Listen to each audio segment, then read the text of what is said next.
ఏమండి, రేపు కోటయ్య గారు వస్తానని చెప్పారు కదా! 25,000 అడుగుతున్నారు. ఏం చేద్దాం? నాకేమో కాళ్ళు, చేతులు ఆడ్డం లేదు. నాకేం అర్థం కావడం లేదు లక్ష్మి.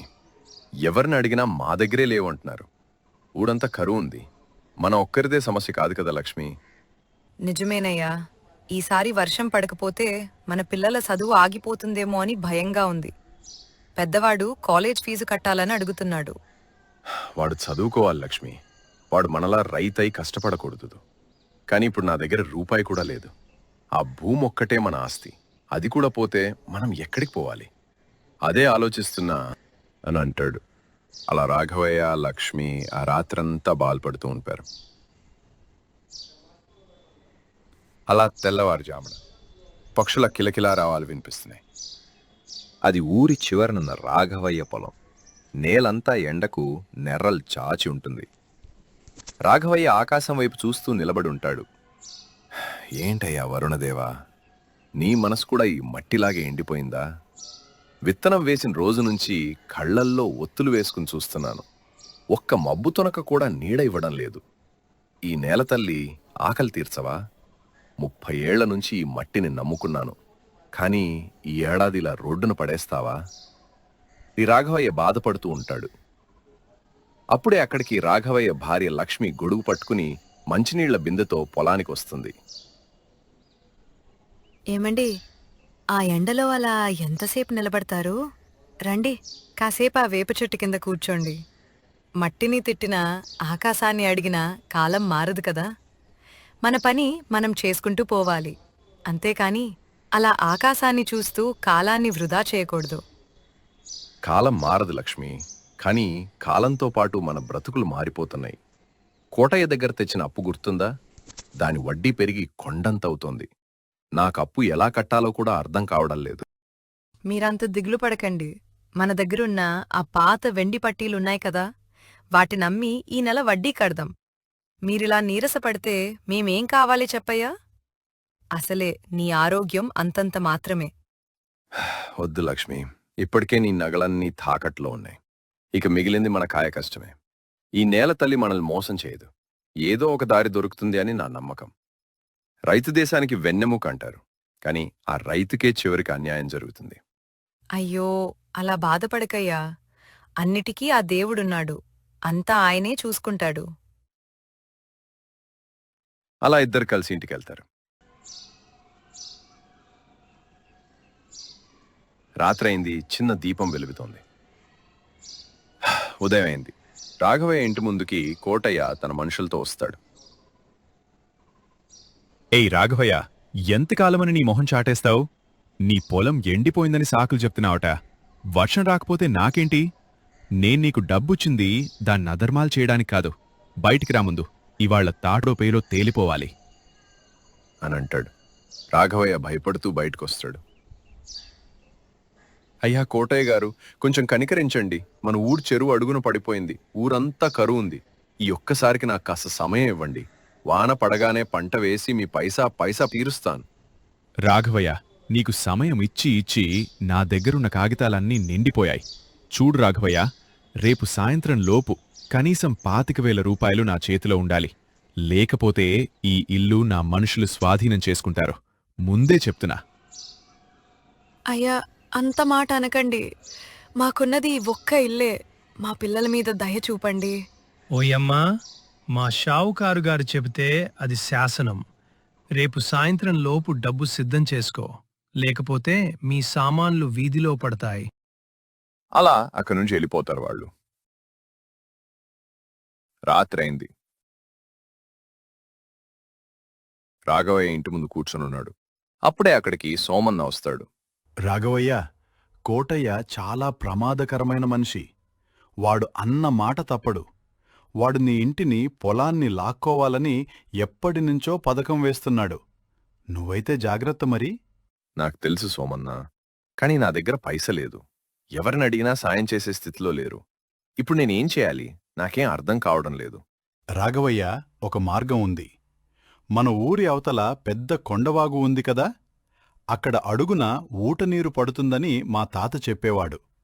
మన ఊరంతా కలిసి ఆ వాగు నుంచి మన పొలాల వరకు కలవ తవ్వితే ఖచ్చితంగా నీరు వస్తుంది. అది చాలా దూరం సోమన్న. పైగా అది రాతి నేల. మనం ఒక్కరం చేయలేం. అందుకే ఊరందర్నీ కలవాలి. రేపు తెల్లవారగానే రచ్చబండ దగ్గర ఈ విషయం అందరికీ చెబుదాం. ఎవరికి వారు కష్టపడటం కంటే అందరూ కలిసి ఒకే పని చేస్తే నీరు వస్తుంది. నీ ఆలోచన బావుంది. అదే పని చేద్దాం సోమన్న. ఇప్పటికీ నాకున్న ఏకైక మార్గం అదే కదా. అలా సోమన్న అక్కడి నుంచి వెళ్ళిపోతాడు. ఆ రోజు గడిచిపోయింది. ఉదయం అయింది. ఊరు మధ్యలో ఉన్న పెద్ద చెట్టు కింద గ్రామస్తులందరూ చేరుంటాడు. పెద్దలారా, సోదరులారా, మన ఊర్లో కరువు ఎలా ఉందో మీకు తెలుసు. కోటయ్య లాంటి వాళ్ళు మన భూములను లాక్కోవాలని చూస్తున్నారు. మనం ఇలాగే కూర్చుంటే రేపు మన ఇల్లు కూడా మనవు కావు. మరి ఏం చేయమంటారు రాఘవయ్య? ఆకాశం కరుణించదు, భూమిలో నీరు లేదు, ఇంక మన స్థితి ఇంతే. అయ్యో, నర్సయ్య కొండవాగులో నీరుంది. మనమందరం కలిసి పారలు పట్టి కాలువ తవ్వితే మన పొలాలకు నీరు వస్తుంది. ఇది మన ఊరి కోసం మనం చేయాల్సిన పని. అది సాధ్యం కాదు రాఘవయ్య. అంత దూరం తవ్వాలంటే 100 మంది కావాలి. మనకా ఓపిక ఎక్కడిది? ఓపిక లేకపోతే ఆకలితో చావాల్సిందే. రాఘవయ్య అన్నది నిజం. రేపు మనం పని మొదలు పెడదాం. ఎవరికి ఆసక్తి ఉంటే వాళ్ళు రండి. మరుసటి రోజైంది. రాఘవయ్య, సోమన్న మరికొందరు పారలతో తవ్వుతుంటారు. అబ్బా, ఈ నేల చాలా గట్టిగా ఉంది సోమన్న. గడ్డపారలు కూడా మొద్దుబారిపోతున్నాయి. ఆగకు రాఘవయ్య, మనం మొదలుపెట్టాం, పూర్తి చేయాల్సిందే. ఎంత కష్టమైనా సరే మనం చేసి తీరాల్సిందే. ఏరా రాఘవయ్య, నిజంగానే మొదలుపెట్టారా? సరే, నేను కూడా వస్తాను. నా పొలం కూడా ఎండిపోయింది. రా నర్సయ్య, నలుగురు కలిస్తేనే పని సులభమవుతుంది అని అంటాడు. అలా ఒక్కొక్కరుగా వస్తూ ఉంటారు. అందరూ కలిసి ఆడుతూ పాడుతూ పనిచేసుకుంటూ ఉండగా అప్పుడే అక్కడికి కోటయ్య తన మనుషులతో వచ్చి పని ఆపుతాడు. ఏయ్, ఇక్కడేం చేస్తున్నారు? ఈ భూమి ప్రభుత్వానిదే. మీరిలా తవ్వటానికి వీల్లేదు. ఏయ్ రాఘవయ్య, ఇదంతా నీ పనే కదా? కోటయ్య గారు, మన ఊరు కోసమే కదా, మనకి నీరుకు కావాలనే కదా ఇలా చేస్తున్నాం. ఇందులో మీకేం నష్టం జరగడం లేదు కదా. రాఘవయ్య, నష్టం లేదు కాని ఇదంతా వృధా ప్రయాస. రేపు సాయంత్రం నా డబ్బు ఇవ్వకపోతే నువ్వు జైలుకు వెళ్తావు. ముందు ఈ తవ్వకాలు ఆపి డబ్బు సంపాదించుకో. కోటయ్య గారు, మీరు అడ్డు తగలకండి. జనం తలుచుకుంటే ఏదైనా చేస్తారు. ఇక కోటయ్య చేసేది ఏమీ లేక అక్కడి నుండి వెళ్ళిపోతాడు. అలా సమయం మధ్యాహ్నమైంది. లక్ష్మి మరికొందరు మహిళలు కలిసి గంజి తీసుకుని వస్తారు. ఏమండి, కాసేపు ఆపండి. అందరూ ఇలా రండి, వచ్చి ఈ గంజి తాగండి. లక్ష్మి, ఈ ఎండలో నువ్వెందుకు ఇక్కడికి వచ్చావు? మీరు ఊరి కోసం ఇంత కష్టపడుతుంటే మేమింట్లో ఎలా ఉంటామయ్యా? మధ్యాహ్నం నుంచి మేం కూడా మట్టి మోస్తాం. ఆడవాళ్లమందరం మాట్లాడుకునే వచ్చాము. దయచేసి మీరు మాకు అడ్డు చెప్పకండి. రాఘవయ్య, మహిళల శక్తి తోడైతే ఈ కాల్వ రేపటికల్లా పూర్తవుతుంది. సరేలే లక్ష్మి, ఇంతమంది మీకు మద్దతు పలికాక నేను కాదంటానా? సరే, ముందు అందరం తిందాం, ఆ తర్వాత మళ్ళీ పని మొదలు పెడదాం అని అంటాడు.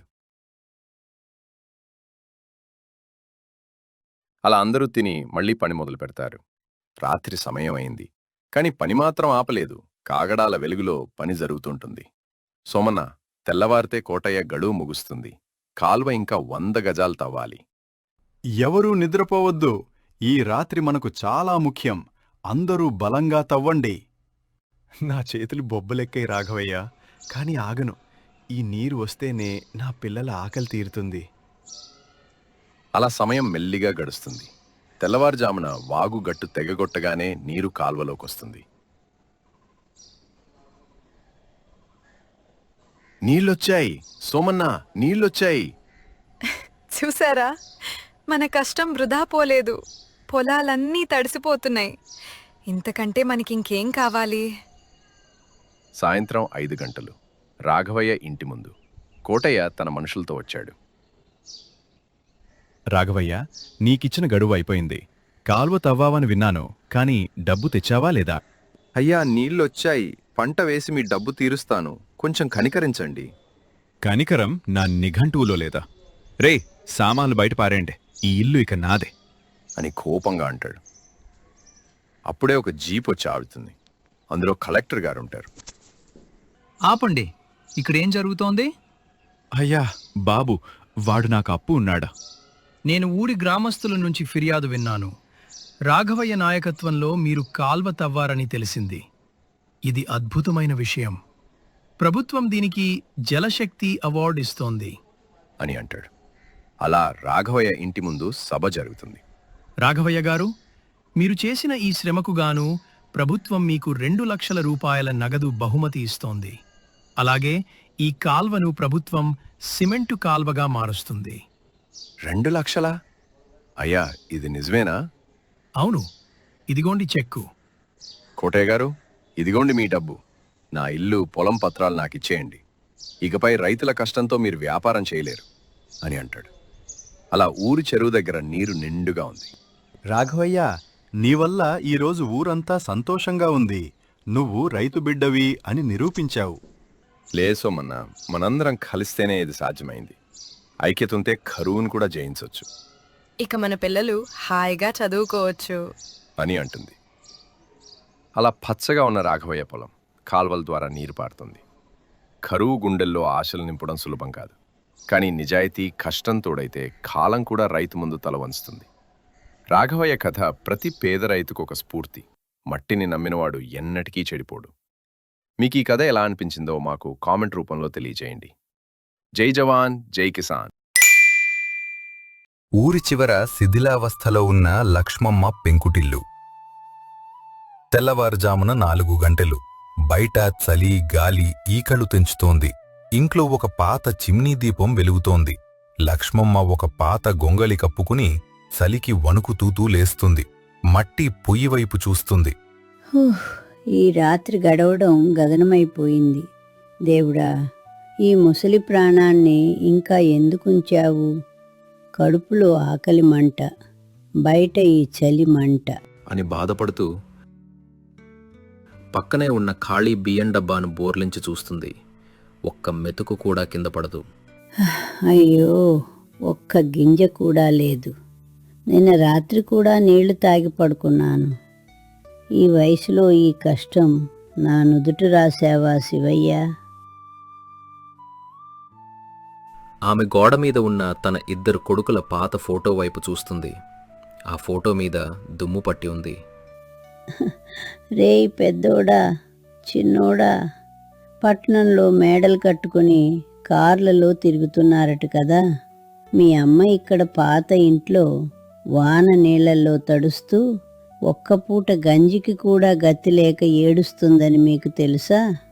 నా చేత్తో ముద్ద కలిపి పెడితే తప్ప నిద్రపోయేవాళ్ళు కాదు కదరా. ఇప్పుడేమైంది? కోడళ్ళు వచ్చాక కన్న తల్లి కటిక దరిద్రురాలైందా అని ముసలమ్మ బాధతో ఆవేశంగా లేచి నుంచుంటుంది. కళ్ళలో నీళ్లు తుడుచుకుంటుంది. లేదు లక్ష్మమ్మ, ఏడవకూడదు. ఎవరి కోసమో ఎదురు చూడటం కన్నా చచ్చే వరకు నా కాళ్ళ మీద నేను నిలబడాలి. ఏదో ఒకరోజు నా పేరు ఈ ఊరంతా మారుమోగాలి. ఈ లక్ష్మమ్మ అంటే ఏంటో అందరికీ తెలియాలి. అప్పుడైనా ఆ వెధవలకు నా విలువ తెలుస్తుంది అని పాత గొడ్డలి తీసుకుని నడుముకు ఒక పాత గుడ్డ కట్టుకుని అడవి వైపు నడక సాగిస్తుంది. ఒంట్లో సత్తువ లేదు కానీ పని చేస్తేనే కానీ నోట్లోకి 4 వేళ్లు పోవు. దట్టమైన అడవి. పక్షుల కూతలు వినిపిస్తున్నాయి. గాలిలో పచ్చి మట్టి వాసన వస్తోంది. లక్ష్మమ్మ ఒంటరిగా ఒక ఎండిన చెట్టు కొమ్మను కొడుతోంది. ఒక్కో దెబ్బ నా కష్టానికి గుర్తు. ఒక్కో దెబ్బ నా కొడుకుల నిర్లక్ష్యానికి జవాబు.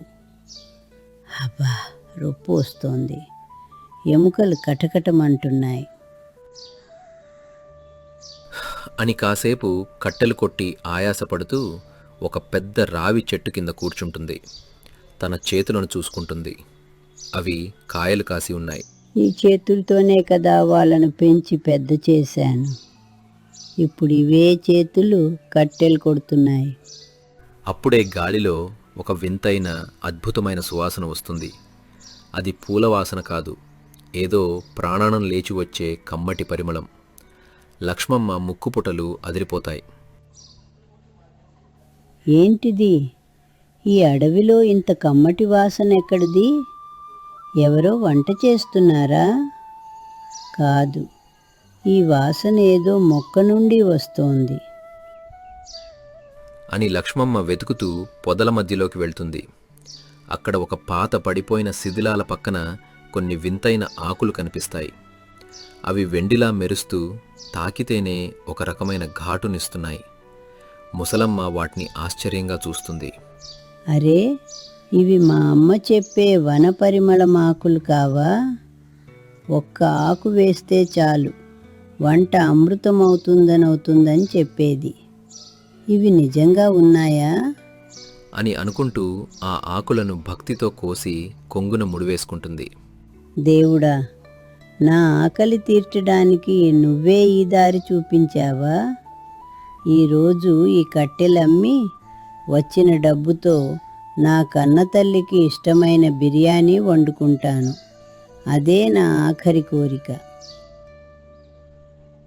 అని అనుకుంటూ మిగిలిన కట్టెలను కూడా కొట్టి అక్కడ నుండి సంతకి బయలుదేరుతుంది. అది ఊరి సంత. జనం రద్దీగా ఉన్నారు. లక్ష్మమ్మ కట్టెల మోపు నెత్తిన పెట్టుకుని అంగడికొస్తుంది. ఎండ మాడుతోంది. ఏమ్మా లక్ష్మమ్మ, ఈరోజు చాలా కట్టెలు తెచ్చావు, కానీ ఇవన్నీ పచ్చిగా ఉన్నాయి. ఎవరు కొంటారు? 5 రూపాయలు ఇస్తాను, ఇక్కడ పడేసి వెళ్ళు. ఏంటయ్యా, 5 రూపాయలా? నాయనా, తెల్లవారుజామునే అడవికి వెళ్ళి ప్రాణం పణంగా పెట్టి తెచ్చాను. కనీసం ఒక 25 రూపాయలు ఇవ్వు, కొంచెం బియ్యం కొనుక్కుంటాను. ఇన్ని ఏళ్ల నుంచి నీకే కదా అమ్ముతున్నాను, నీకు పుణ్యం ఉంటుంది నాయనా. కాస్త నా పరిస్థితి కూడా అర్థం చేసుకో. ఎక్కువ మాట్లాడకు ముసలమ్మ. నీకు కావాలంటే తీసుకో, లేదంటే పో.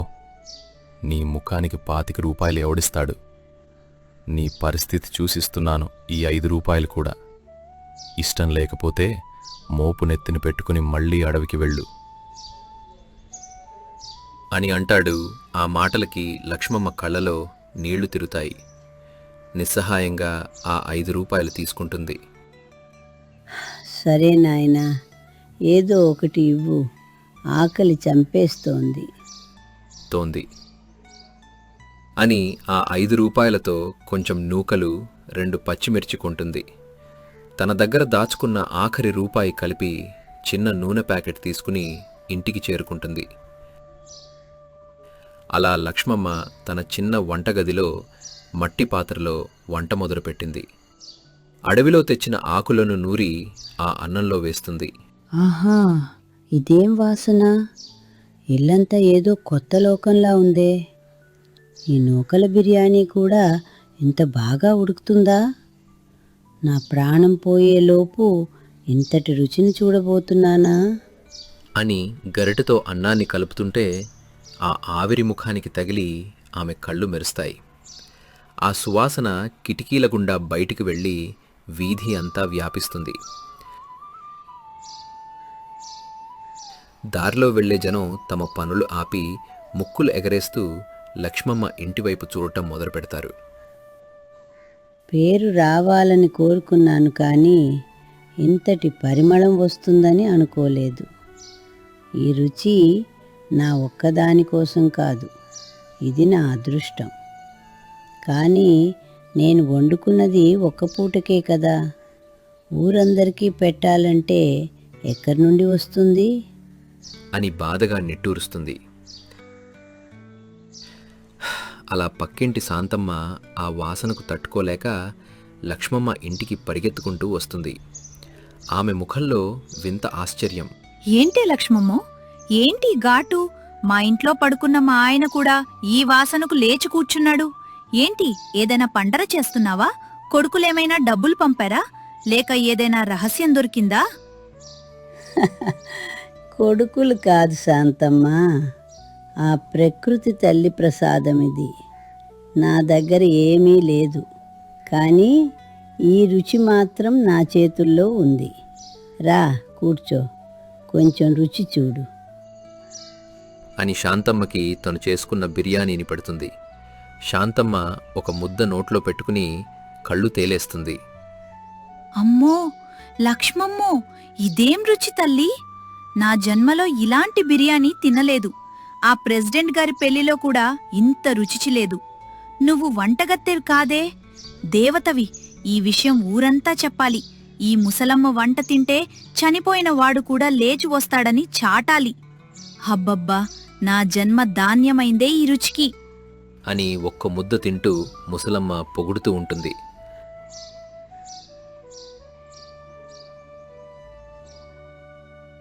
అలా శాంతమ్మ ఈ విషయం ఊరంతా చెప్తుంది. శాంతమ్మ చెప్పిన మాటలతో ఊరి జనం లక్ష్మమ్మ ఇంటి ముందు గుంపు కట్టారు. అందరి చేతుల్లో ఖాళీ గిన్నెలున్నాయి. అవ్వా, ఏంటో నీ వంట వాసన మా వీధి వరకు వస్తోంది. కొంచెం పెట్టవా, చూస్తాం. నీ చేతి మహిమ ఏంటో మాకు తెలియాలి. బాబు, నా దగ్గర ఉన్నది కొంచెమే. నేను తింటేనే అయిపోతుంది. ఇది మీకు సరిపోదు నాయనా, నన్ను క్షమించండి. పర్వాలేదవ్వా, ఇదిగో నేను బియ్యం తెచ్చాను, నువ్వు వండు. మా అందరికీ ఆ రుచి చూపించు, నీకు పుణ్యం ఉంటుంది. నీకు కావాల్సిన సామాగ్రి మేమంతా ఇస్తాం, నువ్వు గరిటె పట్టుకుంటే చాలు అని అంటాడు. ఆ మాటలకి మూసాలమ్మకి చాలా సంతోషం వేస్తుంది. సరే తల్లి, మీరందరూ బియ్యం సామాగ్రి ఇస్తే నేను వండి పెడతాను. నాకు కావాల్సింది డబ్బు కాదు, మీరు తృప్తిగా తింటే అదే చాలు. నా పేరు నిలబడితే చాలు అని అంటుంది. అలా రాత్రివేళ అయింది. ఊరి జనం తెచ్చిన బియ్యం నూనెతో పెద్ద పెద్ద ఇత్తడి గిన్నెల్లో లక్ష్మమ్మ వంట మొదలుపెట్టింది. మంటలు ఆకాశాన్ని తాకుతున్నాయి. ఏంటే లక్ష్మమ్మో, అలసిపోతావు. తెల్లవారుజాము నుండి కష్టపడుతున్నావు. కొంచెంసేపు పడుకో, మేం చూసుకుంటాం కదా. లేదు శాంతమ్మ, ఈ గరిటె నా చేతుల్లో ఉండాలి. అప్పుడే ఆ రుచి వస్తుంది. నా వయసు అయిపోతుంది. ఎప్పుడో ఒకప్పుడు కళ్ళు మూసేయాలి. కానీ ఈరోజు నా చేతి వంట తిన్న ప్రతి ఒక్కరి గుండెల్లో నేను ఉండిపోవాలి. అది నా తపస్సు. గరిటె తిప్పడం అంటే కేవలం కలిపేయడం కాదు శాంతమ్మ, అది ఒక ప్రాణం పోయడం అని అంటుంది. అలా ముసలమ్మ తెల్లవారుజాము వరకు కంటి మీద కునుకు లేకుండా వంట చేస్తుంది. ఆ సువాసన ఊరు దాటి పక్క ఊర్లకు కూడా వ్యాపిస్తుంది. జనం అందరూ ఆమె చుట్టూ భక్తితో నిలబడి చూస్తున్నారు. తెల్లారింది. అప్పుడే పక్క ఊరు నుండి మాధవ అనే ఒక 25 ఏళ్ల కుర్రాడు వస్తాడు. అవ్వా, ఇక్కడ లక్ష్మమ్మ అంటే మీరేనా? అవును బాబు, నేనే. చెప్పు, ఏం కావాలి? అవ్వా, నేను పక్క ఊరు నుండి వచ్చాను. నువ్వు బిర్యానీ చేయడంలో మాహా దిట్ట అంట కదా. నాకు నా చిన్ననాటి నుండి బిర్యానీ తినాలని కోరిక, కానీ నాకంటూ ఎవరు లేరవ్వా. నా దగ్గర బిర్యానీకి సరిపడా డబ్బులు కూడా లేవు. కాస్త బిర్యానీ పెట్టవా? నాకు అడగడానికి కూడా చాలా సిగ్గుగా ఉంది. అయ్యో బాబు, నేను జీవితంలో చాలా చూశాను. ఆకలి బాధ అంటే ఏంటో నాకు బాగా తెలుసు. సరే, నువ్వు ఇక్కడే కూర్చో, నేను ఇప్పుడే తయారు చేసి తీసుకుని వస్తాను అని చెప్పి లోపలికి వెళ్ళి బిర్యానీ చేయడం మొదలు పెడుతుంది. అలా కాసేపటికి బిర్యానీ తయారవుతుంది. ఇదిగో బాబు, నువ్వు తినాలి అనుకున్న బిర్యానీ.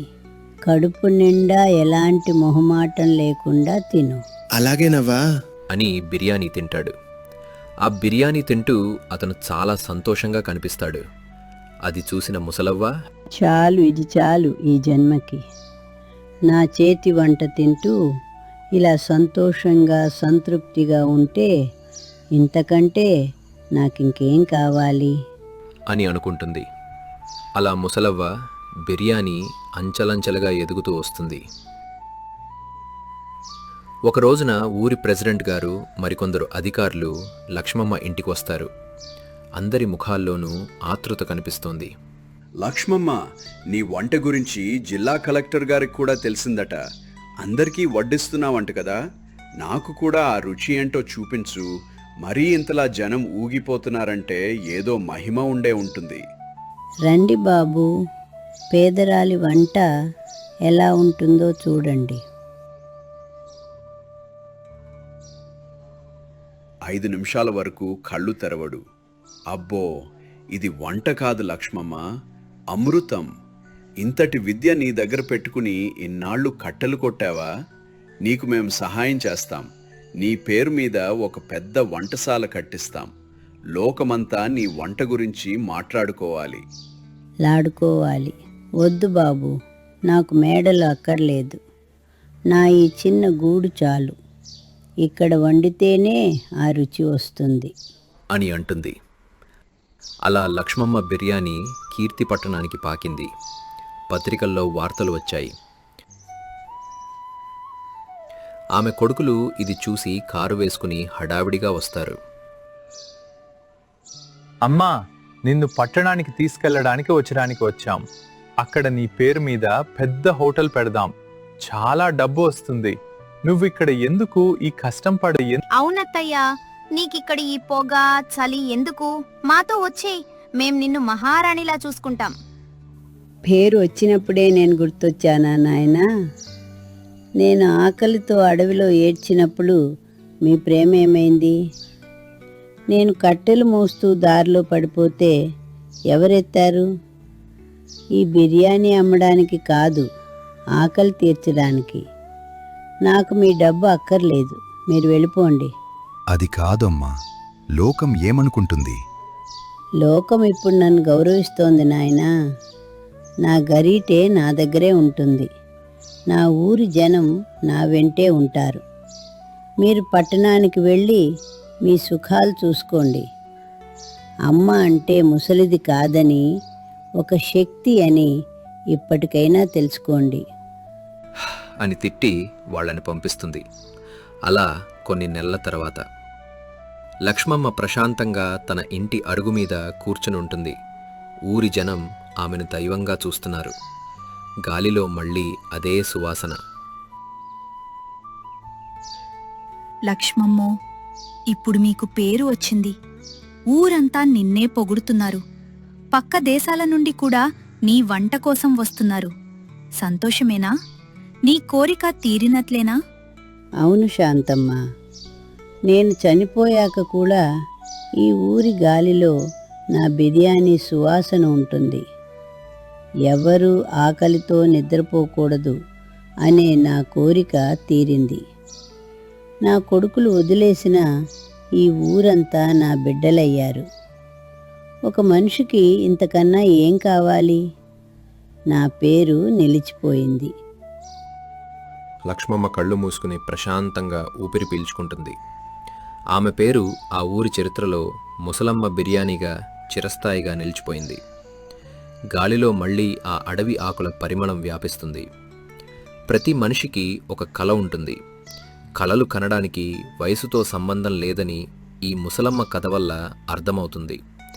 అంతేకాదు, అమ్మ అంటే అంతులేని ప్రేమని ఇచ్చేదని మరిచిన మరెందరో కసాయి కొడుకులకి ఈ కథ నిదర్శనం. మీలో ఎవరైనా ఇలాంటి ముసలమ్మల పరిస్థితుల్ని చూసారా? చసుతే అప్పుడు మీరేం చేశారో మాకు కామెంట్ రూపంలో తెలియజేయండి. అంతేకాదు, మీకు ఎలాంటి కథలు కావాలో కూడా మాకు చెప్పండి. మేము అలాంటి కథలు చేయడానికి సిద్ధంగా ఉన్నాము. ఒక పాత ఇల్లు. బయట హోరున వర్షం. లోపల రాము ఒక పాత తాడుని పట్టుకుని దీనంగా చూస్తున్నాడు. లక్ష్మి గడప దగ్గర కూర్చుని దీపం వెలుగులో ఏదో ఆలోచిస్తోంది. లక్ష్మి, ఇంక నా వల్ల కాదు. ఈ అవమానం భరించడం కంటే ప్రాణాలు వదలడం మేలు. ఆ ఊరు పెద్ద మనుషుల ముందు నా పరువు పోయింది. అప్పు తీర్చలేని అశక్తుడిని అని అందరూ నవ్వుతున్నారు. ఆ తాడు ఎక్కడ తెచ్చారండి? ఏంటి, ఈ సమయంలో కూడా నీకు ఆ తాడు ఎక్కడిది అనేది ముఖ్యమా? అవునండి, అది పాతకాలం నాటి నారతాడు. వానాకాలం కాబట్టి అది లోపల మెత్తబడుంటుంది. మీ బరువుకది తెగిపోతే కిందపడి కాలు విరుగుతాయి. అప్పుడు మనం అప్పు తీర్చడం పక్కన పెట్టి వైద్యుడికి చేతిలో ఉన్న కాస్త డబ్బు కూడా ఇవ్వాల్సి వస్తుంది. ఒకవేళ మీరు చావాలనుకున్నా అది మనకు లాభం చేకూర్చేలా ఉండాలి, కానీ నష్టం తెచ్చేలా ఉండకూడదు కదా. ఏంటి లక్ష్మి, నా బాధ నీకు వెటకారంగా ఉందా? చావడానికి కూడా లాభ నష్టాలు లెక్కేస్తావా? మరి ఏం చేయమంటారు? మీరు పోతే అప్పు తీరే మార్గం ఉందా? లేదు కదా. పోనీ మీరుంటే ఏదైనా మార్గం వెతకొచ్చా? ఉంది. ఏం మార్గం ఉంది? చేతిలో చిల్లిగవ్వలేదు, పొలం బీడు పడిపోయింది, ఊర్లో ఎవరూ అప్పు ఇవ్వరు. అప్పు ఇచ్చేవాడు కాదండి, అప్పు అడిగేవాడు మన దగ్గరికి రావాలి. రేపు పొద్దున్నే మీరు లేచి మన పొలంలో ఉన్న ఆ నల్లరాళ్ల గుట్ట దగ్గరికి వెళ్ళండి. అక్కడున్న మట్టిని పరిశీలించండి. మట్టితో ఏం వస్తుంది లక్ష్మి? ఆ మట్టిలో ఏముందని నీ నమ్మకం? ఆ మట్టిలో ఏముందో నాకు తెలుసు, కానీ అది ఊరి పెద్దకు తెలిసేలా మనం ఒక నాటకం ఆడాలి. ఆయనకు కన్ను మన పొలం మీద ఉంది కదా, ఆ కన్నే మనకు పెట్టుబడి కావాలి. వాడు మహా ముదురు లక్ష్మి, వాడి మోసం చేయడం సాధ్యం కాదు. మనం మోసం చేయడం లేదు, వాడి దురాశను వాడుకునేలా చేస్తున్నాం. మీరు రేపు నేను చెప్పినట్టు చేయండి. వాడు వచ్చి అడిగితే ఈ మట్టిలో ఏదో వింత శక్తి ఉంది, ఇది ఎవరికి ఇవ్వను అని మొండికేయండి. మిగతాది నేను చూసుకుంటాను. మరుసటి రోజు ఉదయం పొలం గట్టు మీద రాము మట్టిని తవ్వుతూ ఏదో రహస్యం దాస్తున్నట్టు నటిస్తున్నాడు. ఊరు పెద్ద రంగయ్య తన అనుచరులతో అక్కడికి వస్తాడు. ఏరా రాము, పొలం అమ్ముతావా అని అడిగితే ఇక్కడ కూర్చుని మట్టి తవ్వుతున్నావు? అప్పు తీర్చే మార్గం ఏది? అదేం లేదండి, ఊరికే తవ్వుతున్నాను, మీరు వెళ్ళండి. ఏదో దాస్తున్నావు, నీ ముఖంలో భయంగా అనిపిస్తోంది. ఏంటి ఆ మట్టిలో ఏముంది? ఏం లేదండి పెద్దగారు, మా ఆయనకు కాస్త పిచ్చి పట్టింది. ఈ మట్టిలో ఏదో నిధి ఉందని ఎవరో చెప్పారట, అందుకే రాత్రంతా నిద్రపోకుండా ఇక్కడే తవ్వుతున్నారు. నిధి? ఈ బీడు భూమిలో నిధా? అవునండి, కాని ఆయనకు అది ఎవరికీ చెప్పడం ఇష్టం లేదు. మా అప్పు తీర్చడానికి ఆ నిధి ఒక్కటే మార్గమని ఆయన నమ్మకం. అందుకే మిమ్మల్ని పొలం వైపు రావద్దని చెప్పారు. ఓహో, అలాగా. రాము, నీ అప్పు మాఫీ చేస్తాను, పైగా మరో 1000 రూపాయలు ఇస్తాను. ఈ పొలం నాకు రాసిచ్చేయి. లేదు, నేనివ్వను. ఇందులో కోట్లున్నాయి, నేనెందుకు ఇస్తాను? చూడండి పెద్దగారు, ఆయనకు మొండితనం ఎక్కువ. మీరు ఒక్క పని చేయండి, 1 నెల రోజులు మాకు గడువు ఇవ్వండి. ఈలోపు మీకు నిధి దొరికితే మా అప్పు పోగా సగం మాకివ్వాలి. దొరకకపోతే పొలం మీకే రాసిస్తాం. వీళ్ళ అమాయకులు. నెల రోజులు నేను నాన్న మనుషులతో తవ్విస్తాను, ఏది దొరికినా నాకే దక్కుతుంది. వీళ్ళకేం తెలుస్తుంది? సరే, ఒప్పందం కుదుర్చుకుందాం, కానీ తవ్వకం నేనే చేయిస్తాను, మీరు అడ్డం రాకూడదు అని అంటాడు. అలా రంగయ్య మనుషులు పొలాన్ని విపరీతంగా తవ్వుతున్నారు. రాము, లక్ష్మి దూరం నుండి చూస్తున్నారు. లక్ష్మి, వాడు పొలం అంతా తవ్వేస్తున్నాడు. నిజంగా ఏమీ దొరకకపోతే మన పరిస్థితి ఏంటి? ఏమీ దొరకకపోవడమే మనకు కావాలి. చూసారా, వాడు తన సొంత డబ్బుతో, తన మనుషులతో మన పొలంలో ఉన్న రాళ్లన్నీ తీయించి నేలను సమానం చేస్తున్నాడు. మనం చేయాల్సిన కష్టాన్ని వాడు చేస్తున్నాడు. అంటే నిధి రాదా?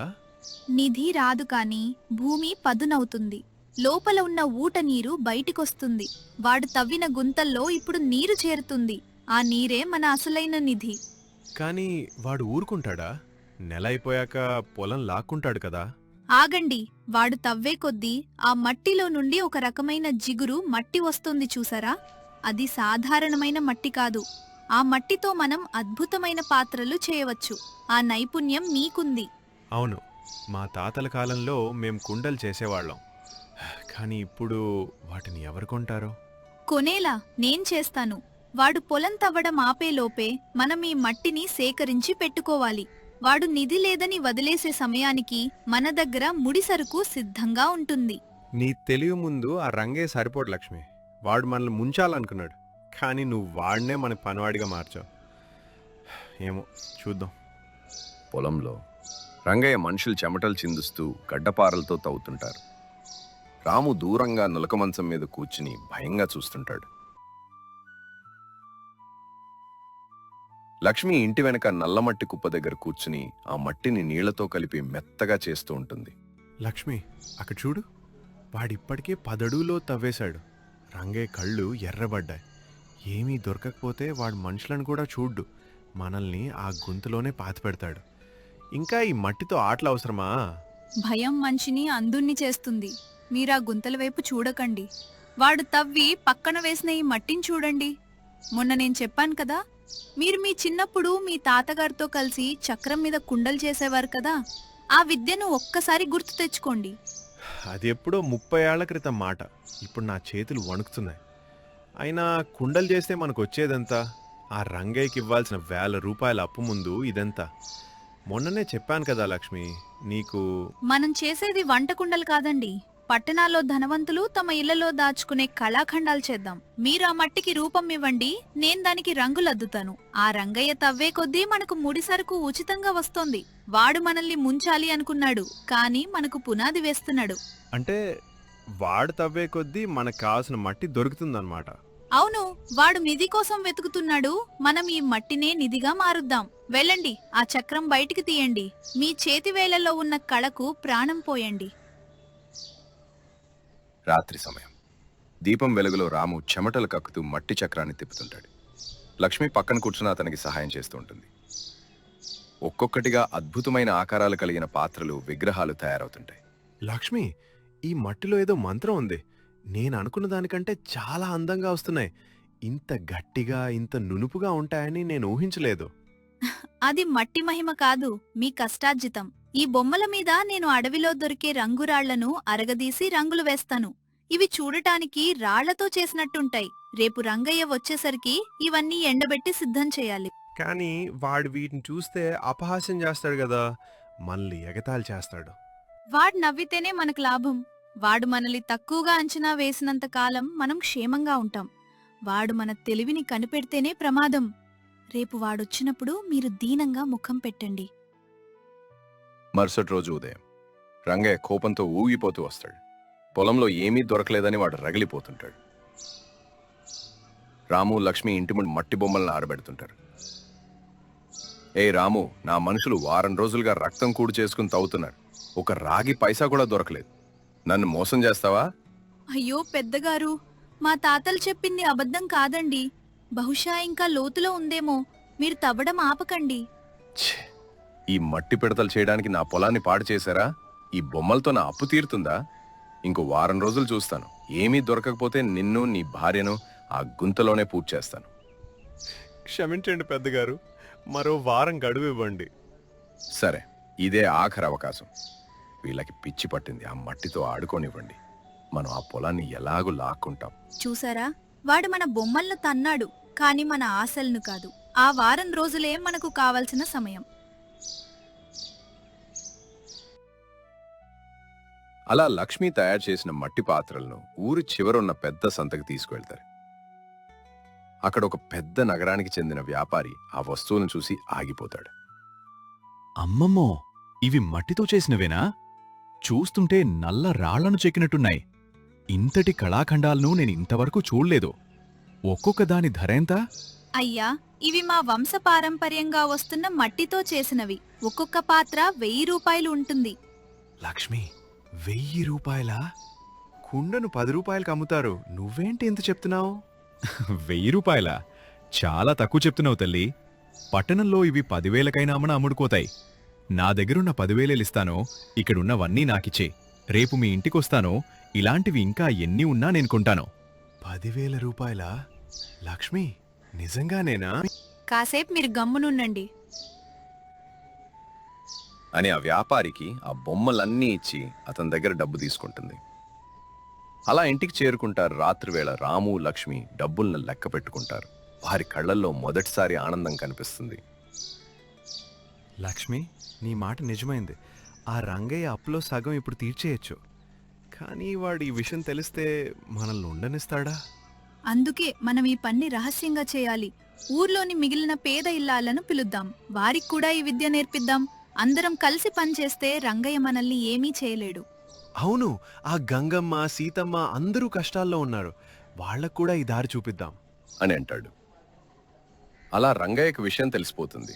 వాడు రాము ఇంటికి వచ్చి అక్కడున్న మట్టి కుప్ప నాశనం చేయడానికి ప్రయత్నిస్తాడు. ఏరా, నా పొలంలో మట్టితో వ్యాపారం చేస్తావా? ఆ మట్టి నాది, ఆ పొలం నాది.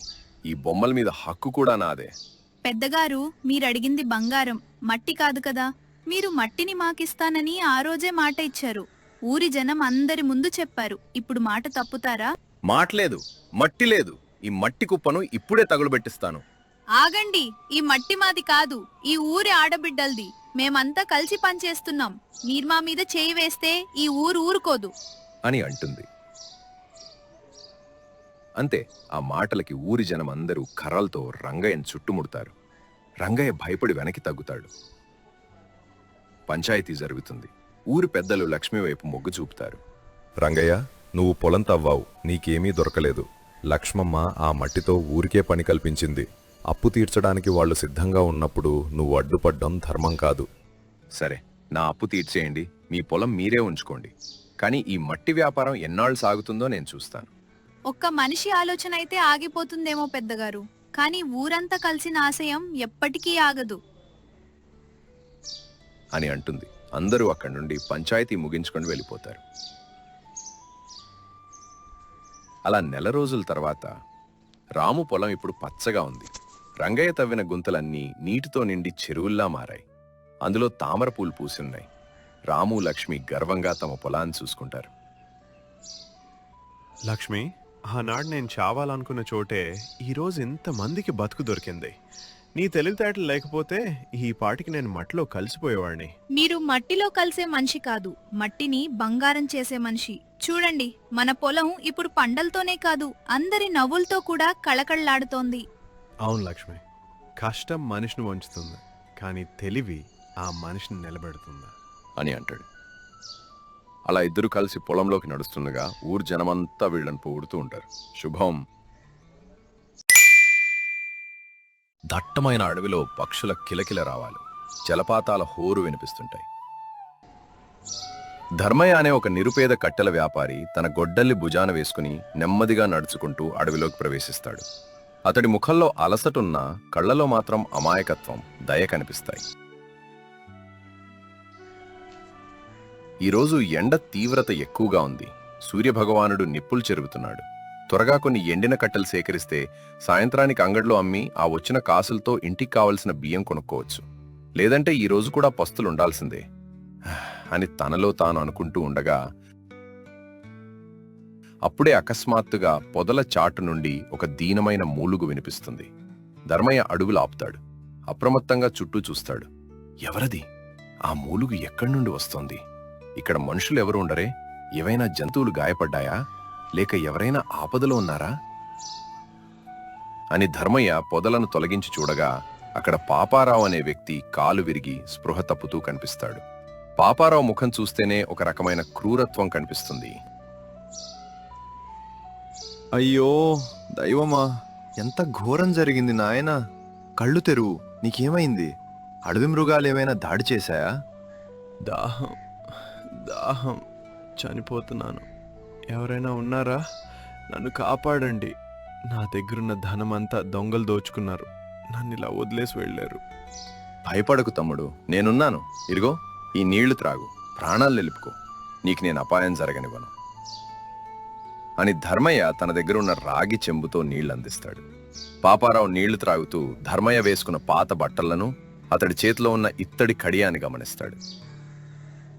వీడెవడో అమాయక ముసలివాడిలా ఉన్నాడు. నా గాయం నిజమే అనుకుంటున్నాడు. వీడిని వాడుకుని నేను ఇక్కడి నుండి బయటపడాలి. ఆ తర్వాత వీడి దగ్గర ఏమున్నా లాగేసుకోవాలి. తమ్ముడు, నీ గాయం చాలా లోతుగా ఉంది. ఇక్కడుంటే రాత్రికి క్రూర మృగాలు నిన్ను తినేస్తాయి. నా భుజం మీద చెయ్యి వేయి, మెల్లగా మా ఇంటికి వెళ్దాం. అక్కడ నీకు చికిత్స చేస్తాను. నీ రుణం ఎలా తీర్చుకోను మహాప్రభు. నువ్వు నాకు దేవుడిలా కనిపించావు. బహుశా ఆ దేవుడే నిన్ను పంపి ఉంటాడు. నన్ను కాపాడు, నీకు పుణ్యం ఉంటుంది. ఇంకా ధర్మయ్య ఆ మాటలు విని జాలిపడి మెల్లిగా అతన్ని పట్టుకుని తన చిన్న గుడిసెకు పాపారావును తీసుకొస్తాడు. పాపారావును ఒక పాత మంచం మీద పడుకోబెట్టి అడవి నుండి తెచ్చిన కొన్ని పసరు మూలికలను దంచి అతడి గాయానికి పూస్తాడు. నాయనా పాపారావు, ఈ పసరమందు కొంచెం మంటగా ఉంటుంది, కానీ నీ గాయాన్ని త్వరగా మాన్పుతుంది. ఓపిక పట్టు. ఇదిగో ఈ జావ త్రాగు, నీకు శక్తి వస్తుంది. పాపం ఈ గాయాలతో తిన్నావో లేదో మరి అని పాపారావుకి జావా ఇస్తాడు. పాపారావు జావ తాగుతూ ఇల్లంతా తన దొంగ చూపులతో చూస్తూ ఉంటాడు. ధర్మయ్య, నీ ఇల్లు చాలా చిన్నదిగా ఉంది, కానీ ఇక్కడేవో పాత పెట్టెలు కనిపిస్తున్నాయి. అందులో ఏముంది? కొంపదీసి మీ పూర్వీకుల ఆస్తి ఏమైనా ఉందా? ఆస్తి ఎక్కడిది నాయనా? ఆ పెట్టెలో నా తల్లి వాడిన కొన్ని ఇత్తడి సామాన్లు, అందులో నేను ఇష్టపడి కష్టపడి దాచుకున్న కొన్ని వెండి నాణేలున్నాయి. అవి నా అంతిమ యాత్రకు అవి పనికొస్తాయని దాచుకున్నాను. వెండి నాణేలా? ఎన్ని ఉంటాయి? 10, 20? ఒక 100 వరకు ఉంటాయి. నా జీవితకాలమంతా రెక్కలు ముక్కలు చేసుకుని సంపాదించిన సంపద అది. కానీ నీ ప్రాణం కంటే అవి ముఖ్యం కాదు. నీకు పండ్లు పాలు కావాలంటే వాటిని అమ్మేనా తెస్తాను. నీకేం కావాలన్నా నన్ను మొహమాటం లేకుండా అడుగు తమ్ముడు, సరేనా? 100 వెండి నాణేలా? ఇవి నాకు దొరికితే నేను మళ్ళీ జూదుశాలకు వెళ్ళి హాయిగా గడపొచ్చు. ఈ ముసలివాడు పడుకున్నాక ఆ పెట్టెని ఎలాగైనా దక్కించుకోవాలి. వీడు నా పట్ల చూపిస్తున్న దయ నాకు అక్కర్లేదు. నాకు కావాల్సింది ఆ ధనం మాత్రమే. ఏంటో ఆలోచిస్తున్నావు? నొప్పి ఎక్కువగా ఉందా తమ్ముడు? పడుకో, నేను నీ కాళ్ళు వచ్చుతాను. వద్దు ధర్మయ్య, నువ్విప్పటికే చాలా శ్రమ పడ్డావు. నువ్వు వెళ్ళి పడుకో, నేను నెమ్మదిగా నిద్రపోతాను అని అంటాడు. అలా ఇద్దరు నిద్రపోతారు. అర్ధరాత్రి అయింది. గూబల అరుపులు వినిపిస్తున్నాయి. ధర్మయ్య గాఢ నిద్రలో ఉంటాడు. పాపారావు తన కాళ్ళ నొప్పిని భరిస్తూనే మెల్లగా మంచం మీద నుండి దిగుతాడు. చుట్టూ చూస్తూ పాములా పాకుతూ ఆ పెట్టె దగ్గరకు వెళ్తాడు. ఇదే సరైన సమయం. ఈ ముసలివాడు గురక పెట్టి నిద్రపోతున్నాడు. పాపం, తన ఆస్తిని నాకే చూపిస్తాడని ఊహించలేదు. బుద్ధి లేనివాడు ఎవరినైనా నమ్ముతాడు. అతను లేచేలోపు అంతా దోచుకొని ఇక్కడి నుండి వెళ్ళిపోవాలి అని పాపారావు మెల్లగా పెట్టెను తెరుస్తాడు. అందులో వెండి నాణేల సంచి మెరుస్తూ కనిపిస్తుంది. అతడు దాన్ని తీసి తన నడుముకు చుట్టుకుంటాడు. వెళ్తూ వెళ్తూ గూటిలో ఉన్న ఒక కర్రని కూడా తీసుకుంటాడు. ఈ కర్ర ఎందుకైనా మంచిదే. ఒకవేళ వీడు మేలుకుంటే వీడిని శాశ్వతంగా నిద్రపుచ్చాలి. చేసిన మేలుకు ప్రతిఫలం చావే అని వీడికి తెలియాలి అని అనుకుంటూ ఉండగా అప్పుడే ధర్మయ్య అటు ఇటు కదులుతూ కనిపిస్తాడు. పాపారావు భయపడి ఆగిపోతాడు. కానీ ధర్మయ్య నిద్రలోనే కలవరిస్తాడు. నాయనా పాపారావు, నీ కాలు తగ్గిపోతుంది, బాధపడకు. దేవుడు నిన్ను చల్లగా చూస్తాడు. నేను నీకు తగ్గే వరకు తోడుగా ఉంటాను అని కలవరిస్తూ ఉంటాడు. అది విన్న పాపారావు, చూసావా, నీ దేవుడు నేను కాపాడటం లేదు, నాకే సాయం చేస్తున్నాడు. నీ ధనం నా చేతికి చిక్కింది, ఇక సెలవు ధర్మయ్య అని అనుకుంటూ పాపారావు అలానే నొప్పొస్తున్నా కూడా కుంటూనే తలుపు తెరిచి చీకట్లో పారిపోతాడు. వెళ్తూ వెళ్తూ బయటున్న ధర్మయ్య గొడ్డల్ని కూడా దూరం విసిరేస్తాడు. అలా తెల్లవారుజామైంది. ఆకాశం మేఘావృతమై ఉంటుంది. వర్షం కురుస్తోంది. పాపారావు దొంగిలించిన సంచితో అడవి దాటి వెళ్లడానికి ప్రయత్నిస్తాడు. కాని వర్షం వల్ల దారి సరిగా కనిపించదు. ఒక కొండ చర్య దగ్గర అడుగు తప్పి కిందున్న లోతైన బురదగుంటలో పడిపోతాడు. అయ్యో, రక్షించండి, ఈ బురద నన్ను లోపలికి లాగేస్తోంది, కాపాడండి, ఎవరైనా ఉన్నారా అని గట్టిగా అరుస్తూ ఉంటాడు. అలా అతను ఎంత ప్రయత్నించినా బయటికి రాలేకపోతాడు. అతని చేతిలో ఉన్న ఆ వెండి నాణేల సంచి బరువుకు అతను ఇంకా లోపలికి దిగబడిపోతుంటాడు. ఈ సంచి వల్లనే నేను పైకి రాలేకపోతున్నాను, కానీ దీన్ని వదిలిపెట్టలేను. నా ప్రాణం పోయినా పర్వాలేదు, కానీ ఈ ధనం నా దగ్గరే ఉండాలి అని అనుకుంటూ అవస్థలు పడుతూ ఉంటాడు. అదే సమయంలో పాపారావు కనిపించలేదని కంగారుగా ధర్మయ్య వెతుక్కుంటూ అక్కడికొస్తాడు. పాపారావును చూసి దిగ్భ్రాంతి చెందుతాడు. పాపారావు, ఇక్కడేం చేస్తున్నావు? ఈ బురదలో ఎలా పడ్డావు? నా 100 వెండి నాణేల సంచి నీ దగ్గరెందుకుంది? ధర్మయ్య, అది నేను దొంగల దగ్గర నుండి కాపాడటానికి తీసుకున్నాను. నన్ను నమ్ము, ముందు నన్ను బయటికి తీయు. చాలాసేపటి నుండి ఈ నూతిలో అవస్థలు పడుతూ ఉన్నాను. పాపారావు, నేను నిన్ను ఒక సోదరుడిలా భావించాను. నా సర్వస్వాన్ని నీకోసం త్యాగం చేయాలనుకున్నాను. కాని నువ్వు నాకే ద్రోహం చేశావా? నా ఆస్తిని దొంగిలించి పారిపోవాలనుకున్నావా? అవును, నేను దొంగనే. నీలాంటి మూర్ఖులున్నంతకాలం నాలాంటి వారు హాయిగా ఉంటారు. ఇప్పుడు నీతి వాక్యాలు చెప్పడం ఆపి నన్ను కాపాడు, లేదంటే నా శాపం నీకు తగులుతుంది. ధర్మయ్య ఒక్క క్షణం ఆలోచిస్తాడు. పాపారావు చేసిన అపకారం కళ్ల ముందు కదలాడుతుంది. కానీ అతడిలోని దయగుణం మళ్లీ మేల్కొంటుంది. నీవు నాకు అపకారం చేశావు, కానీ నేను నీలా మారలేను. నిన్ను చావు కొదిలేస్తే నా మంచితనానికి అర్థం లేదు. ఇదిగో ఈ బలమైన కొమ్మను పట్టుకో, నిన్ను పైకి లాగుతాను అని ధర్మయ్య ఎంతో కష్టపడి తన శక్తినంతా కూడగట్టుకుని పాపారావును బురద నుండి బయటికి లాగుతాడు. పాపారావు పైకి వచ్చాక కూడా పశ్చాత్తాపం లేకుండా సంచిని గట్టిగా పట్టుకుంటాడు. నన్ను కాపాడావు సరే, కానీ ఈ సంచి మాత్రం నీకివ్వను, ఇది నాది. పాపారావు, ఆ నాణేలు తీసుకో. అవి నీ ప్రాణాల కంటే ఎక్కువైతే నువ్వే ఉంచుకో. కానీ ఒక్కటి గుర్తుంచుకో, అపకారం చేసేవాడు ఎప్పటికీ సుఖపడలేడు. ఈరోజు ప్రకృతి నిన్ను శిక్షించింది, రేపు కాలం నిన్ను శిక్షిస్తుంది. ఇక వెళ్ళు అలా ధర్మయ్య మాటలు విన్న పాపారావు మనసులో ఏదో మార్పు వస్తుంది. అతడు చేసిన ద్రోహం, ధర్మయ్య చూపిన అపారమైన దయ అతడిని కదిలిస్తాయి. కళ్ళలో నీళ్లు తిరుగుతాయి. నన్ను క్షమించు మహాత్మా. ఇంతటి నీచమైన మనసును నాకు నువ్వు ప్రాణభిక్ష పెట్టావు. నీ వెండి నాణేలు నీవే. నా తప్పు నేను తెలుసుకున్నాను. ఉపకారం చేసిన వాడికి అపకారం చేయడం ఎంత పెద్ద పాపమో ఈరోజు అర్థమైంది. తప్పు తెలుసుకున్నవాడు మళ్ళీ పుట్టినట్లు లెక్క. పద, ఈసారి మనం ఇద్దరం కలిసి ఆ ధనాన్ని పేదలకు సాయం చేయడానికి వాడదాం. అలా ఇద్దరూ కలిసి నడుచుకుంటూ వెళ్తుంటే మేఘాలు తొలగి సూర్యుడు ప్రకాశిస్తాడు. మంచితనం మళ్లీ గెలిచింది. శుభం.